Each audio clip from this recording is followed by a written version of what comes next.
350 वर्ष उलटून गेले तरी सुद्धा आजही छत्रपती शिवाजी महाराज की जय म्हटलं की आपल्या मुखातून जे नाव कधी बाहेर पडते ते आपल्यालाच कळत नाही. कारण 350 वर्षापूर्वी प्रत्येक मावळा लढण्यासाठी मरण्यासाठी तयार होता.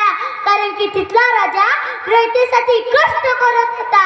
या छत्रपती शिवाजी महाराजांच्या इतिहासामध्ये एकाही शेतकऱ्याने आत्महत्या केली नाही. याच राजाने रयतेकडून रयतेसाठी लोककल्याण राज्य निर्माण केलं. ज्या देशात एका बकरीच्या तुकड्यासाठी माणूस विकला जायचा पण त्याला विकत घेणारा कोणी नव्हता, अशा या राज्यात, अशा या महाराष्ट्रात माझ्या छत्रपती शिवाजी महाराजांनी स्वराज्य निर्माण केलं. लोकगावच्या एका कीर्तनी प्रसंगी छत्रपती शिवाजी महाराज जगद्गुरु तुकोबांच्या कीर्तनाला आले. तुकोबांची वाणी रसाळ आणि अमृतवाणी बरसत राहायची, तसेच तुकोबांचे शब्द बरसत राहायचे. छत्रपती शिवाजी महाराजांनी ते ऐकलं. जगद्गुरु तुकोबाच्या कीर्तनाचा विषय होता मोक्ष. छत्रपती शिवाजी महाराजांनी ते ऐकलं.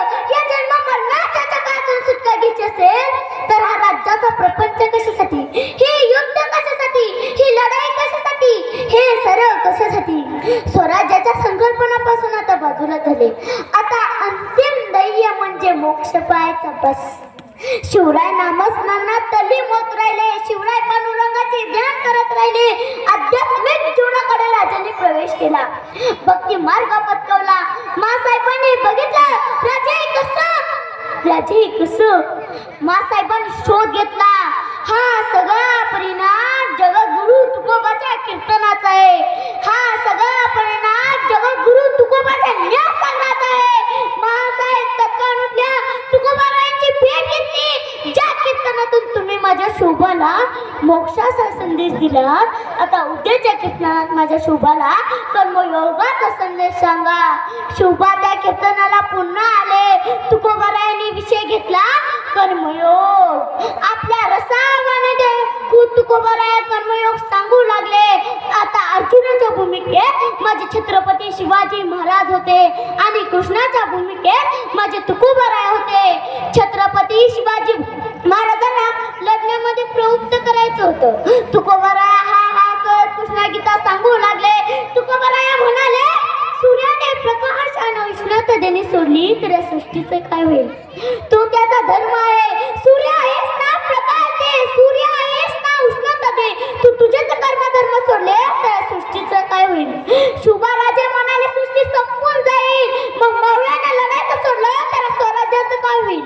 स्वराज्यही संपून जाईल. मग इथं काय बसलाय राजे, संशय घ्या. तलवारीच्या टोकावर आणि पराक्रमाच्या पायथ्यावर राज्य उभारायला पाहिजे. जबाबदारी तुमचे, कर्म तुमचे, धर्म तुमचे. उठा राजे, संशय घ्या. आम्ही भक्ती मार्ग करतो, तुम्ही शक्ती मार्ग करा.